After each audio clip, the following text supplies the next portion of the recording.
8 dan kelas 9.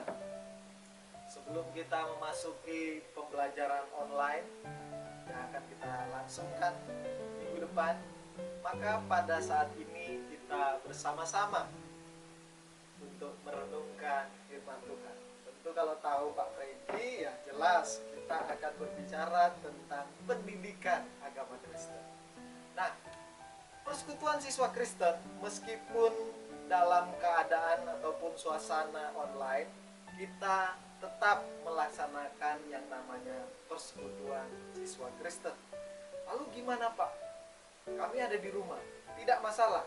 Itu tidak menjadi sebuah halangan untuk kita bersama-sama dapat bersekutu ya sebagai sebuah keluarga di dalam SMP Negeri 3. Nah, hari ini bersama-sama sebelum kita masuk ya di dalam persekutuan siswa Kristen, di dalam sharing bersama yang akan dibagikan ke Google Class anak-anak, kita akan bersama-sama merenungkan satu bagian firman Tuhan yang menjadi landasan kita dan juga menjadi materi pembelajaran kita dalam persekutuan, yaitu terbang menembus badai.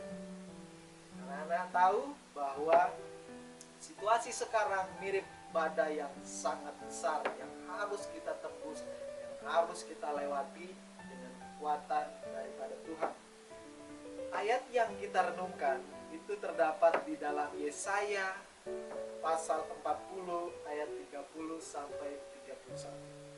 Saya akan membaca dari sini, anak-anak semua bisa mendengarkan atau membuka Alkitab di rumah juga boleh. Firman Tuhan berkata demikian, orang-orang muda menjadi lelah dan lesu, dan teruna-teruna jatuh tersandung. Tetapi orang yang menanti-nantikan Tuhan mendapat kekuatan baru. Mereka seumpama Raja Wali yang naik terbang dengan kekuatan sayapnya. Mereka berlari dan tidak menjadi lesu.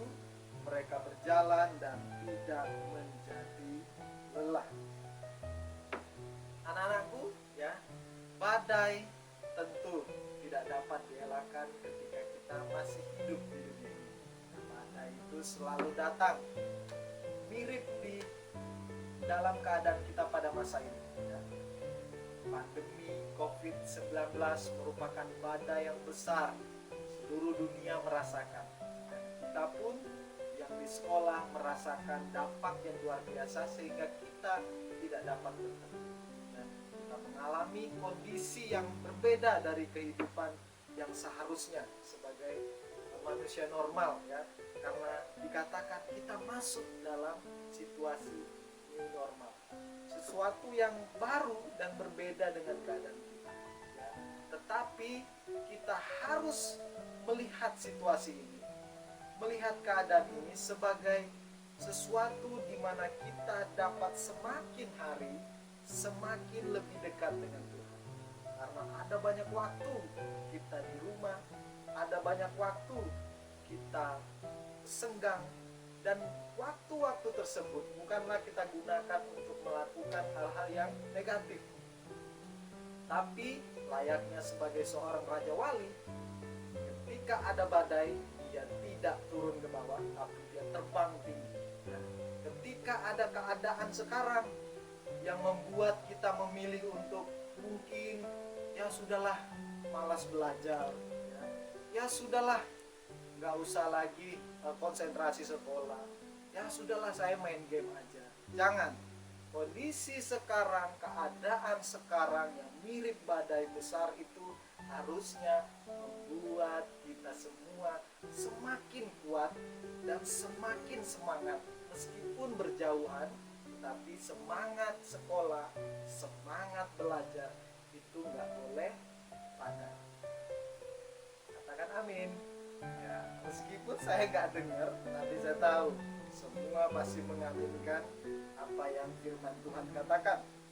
Ya, seperti apapun keadaan kita sekarang, kita tidak boleh lemah.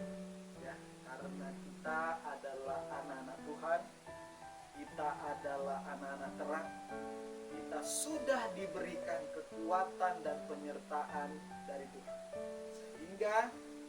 kondisi ini tidak boleh membuat kita lemah. Saat-saat sekarang anak-anakku, saat-saat dimana kita harus rajin berdoa, saat-saat dimana kita harus rajin baca Alkitab, meskipun ibadah harus online sekarang, ya, itu tidak boleh membuat hubungan kita dengan Tuhan menjadi lengkap, ya. Mau ibadah di gereja, mau ibadah di rumah, tapi yang namanya ibadah adalah ibadah kepada Tuhan, sehingga gak boleh membuat kita malas. Situasi boleh berubah, tetapi cinta dan kasih kita kepada Tuhan tidak boleh berubah. Inilah bagian firman Tuhan yang kita dengarkan, ya. Begitu singkat renungan kita, dan sebentar Pak Regi akan mengirim sebuah link baik di Google Class maupun di Google Form. Anak-anak semua bisa melakukan refleksi untuk keadaan dan juga harapan-harapan ke depan dengan kondisi yang kita alami sekarang. Anak-anak tetap kuat dan percaya bahwa Tuhan selalu beserta dengan kita. Amin. Tuhan Yesus memberkati.